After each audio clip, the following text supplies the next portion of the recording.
Hello everyone, है आपका अपने यूट्यूब चैनल प्रयागी अड्डा पर।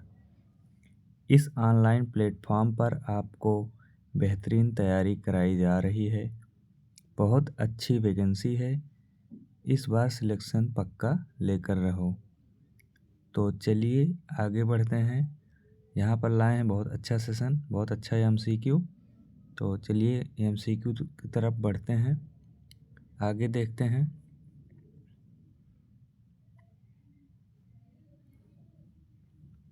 क्वेश्चन नंबर 1 कह रहा है, निम्नलिखित में से एएनएम के लिए नीति संहिता कोड ऑफ इथिक्स है।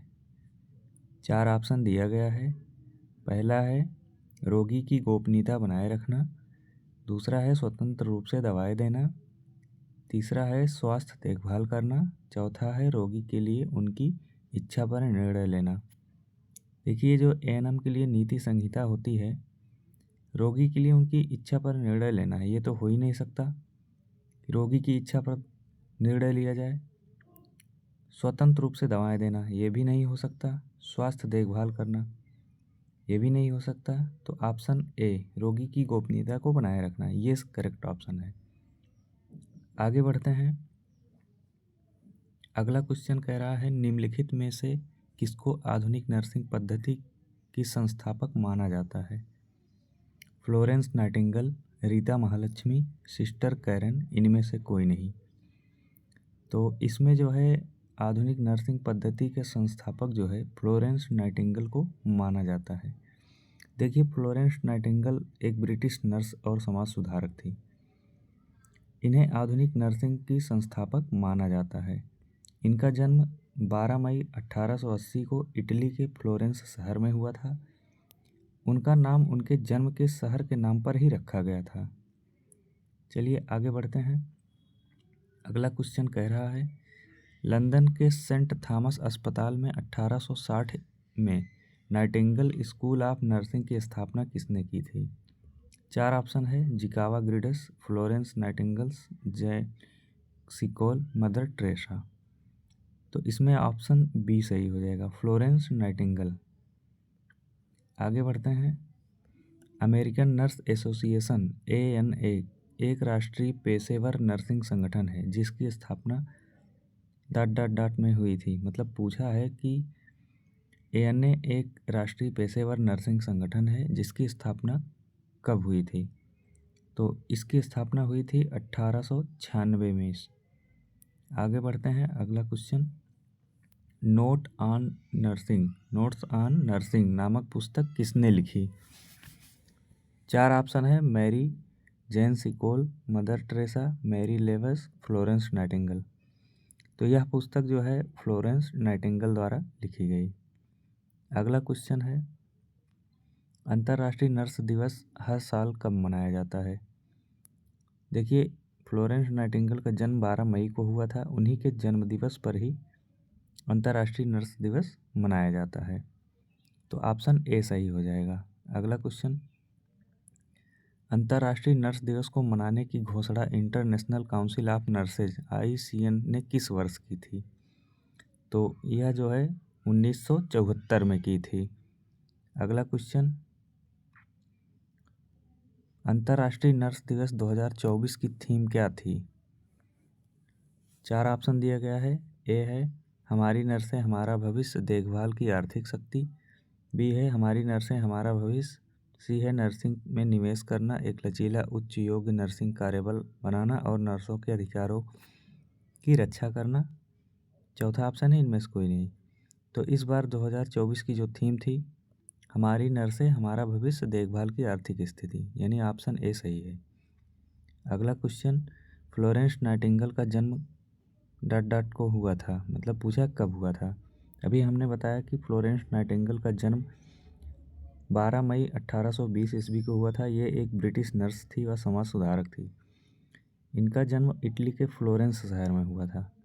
चलिए आगे बढ़ते हैं। अगला क्वेश्चन, अंतर्राष्ट्रीय नर्स परिषद ने कब पहला अंतर्राष्ट्रीय नर्स दिवस मनाया? ए कह रहा है 12 मई 1972, बी कह रहा है 12 मई 1974, सी कह रहा है 12 मई 1995, डी कह रहा है 12 मई 1978। तो पहला अंतर्राष्ट्रीय नर्स दिवस कब मनाया? 12 मई 1974 को। आगे बढ़ते हैं, अगला क्वेश्चन। 12 मई 1880 को 12 मई 1880 को इटली में जन्मी फ्लोरेंस नाइटिंगेल कौन थी? अभी हमने ऊपर बताया था ये एक ब्रिटिश नर्स और समाज सुधारक थी, इसलिए ऑप्शन ए सही हो जाएगा।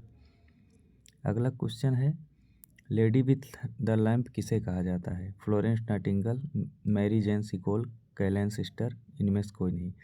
देखिए, lady with the lamp Florence Nightingale को कहा जाता है। क्यों कहा जाता था?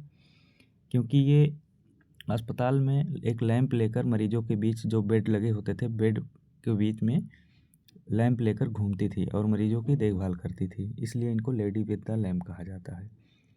अगला क्वेश्चन चलते हैं, ICN का पूर्ण रूप क्या है? ICN का पूरा नाम पूछ रहा है, तो इसमें ऑप्शन ए क्या हो जाएगा? International council nursing. International council nursing, इसे हिंदी में अंतर्राष्ट्रीय नर्सिंग परिषद भी बोलते हैं। इसकी स्थापना कब हुई थी? 1899 ईस्वी में। आगे बढ़ते हैं, INC का पूरा नाम क्या है? INC का पूरा नाम है, इसमें ऑप्शन दिया है इंटरनेशनल काउंसिल नर्सिंग, बी कह रहा है इंडियन काउंसिल नर्सिंग, सी कह रहा है इंडियन नर्सिंग काउंसिल, डी कह रहा है इंटरनेशनल नर्सिंग काउंसिल। तो इसमें ऑप्शन सी सही हो जाएगा, Indian nursing council. Indian nursing council को हिंदी में भारतीय नर्सिंग परिषद बोलते हैं। इसका गठन 1947 ईस्वी को हुआ था। अगला क्वेश्चन है, ANM के लिए आचार संहिता कोड ऑफ इथिक्स क्या है? 4 ऑप्शन है, नैतिकता, व्यवहार के नियम, सामाजिक अवधारणा, बाल व्यवहार, इनमें से कोई नहीं। इसमें ऑप्शन ए सही हो जाएगा। ANM के लिए जो आचार संहिता है उसमें नैतिकता, व्यवहार के नियम शामिल होते हैं। अगला question, international council of nursing द्वारा पहली बार आचार संहिता कोड ऑफ इथिक्स कब अपनाई गई? 1950 को, 1949 को, 1956 को, 1953 को। तो इसमें ऑप्शन डी सही हो जाएगा, पहली बार कब अपनाई गई? 1953 को। अगला क्वेश्चन है, आचार संहिता को किस वर्ष में संशोधित किया गया? अपनाया तो 1953 में गया, लेकिन संशोधित कब हुआ? 2012 में। अगला क्वेश्चन, ICN के अनुसार आचार संहिता के मूल तत्व हैं nurses and people, nurses and practice, nurses and profession, उपर्युक्त सभी सही है।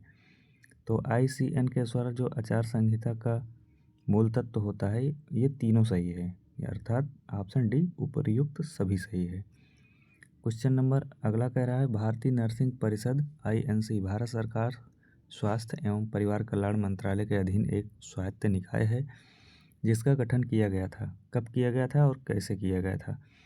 तो इसका गठन केंद्र सरकार द्वारा संसद के भारतीय नर्सिंग परिषद अधिनियम 1947 की धारा 3(1) के तहत किया गया था। ऑप्शन ए सही है। अगला क्वेश्चन है, भारतीय नर्सिंग परिषद का मुख्यालय कहाँ स्थित है? तो भारतीय नर्सिंग परिषद का मुख्यालय दिल्ली में स्थित है। कहाँ स्थित है? दिल्ली में स्थित है। आइए जो है ANM के लिए आचार संहिता से संबंधित कुछ महत्वपूर्ण बिंदु के बारे में जानते हैं। देखिए, पहला पॉइंट है, आचार संहिता नैतिकता व्यवहार के नियम होते हैं जो नैतिक रूप से अच्छे और बुरे के संबंध में विचारों पर आधारित होते हैं। उनके लिए आचार संहिता व्यक्तिगत, परिवार और समाज की देखभाल के दौरान नैतिक संबंधों में निर्णय लेने के लिए मार्गदर्शन प्रदान करती है। मरीज की सभी जानकारी को अपने और अपनी टीम तक ही रखना चाहिए। ये सब आचार संहिता के नियम हैं। मरीज से उपहार नहीं लेना चाहिए। ANM को आपस में एक दूसरे का सम्मान करना चाहिए। ANM को अपना कार्य भावनात्मक रूप से ना करके प्रोफेशनल तरीके से करना चाहिए। अगला पॉइंट है, मरीज को मानसिक सहायता प्रदान करना है। मरीज को सही इलाज बताना है। इलाज की पूरी जानकारी लिखकर देनी चाहिए। मरीज को स्वास्थ्य शिक्षा देनी चाहिए। नर्सिंग देखभाल केवल पंजीकृत नर्स द्वारा प्रदान किया जाना चाहिए। यदि हम मरीज का कोई ऑपरेशन करते हैं या कोई सर्जरी करते हैं तो मरीज और उससे संबंधित व्यक्ति के हस्ताक्षर जरूरी कागज पर जरूर लेना चाहिए। यदि मरीज को कोई बड़ी बीमारी है, कैंसर है, इस तरह का कोई बीमारी है तो सभी को नहीं बताना है। यह जिम्मेदारी होती है कि वह सिर्फ अपनी टीम को ही या डॉक्टर को या उससे संबंधित को ही बता सकते हैं।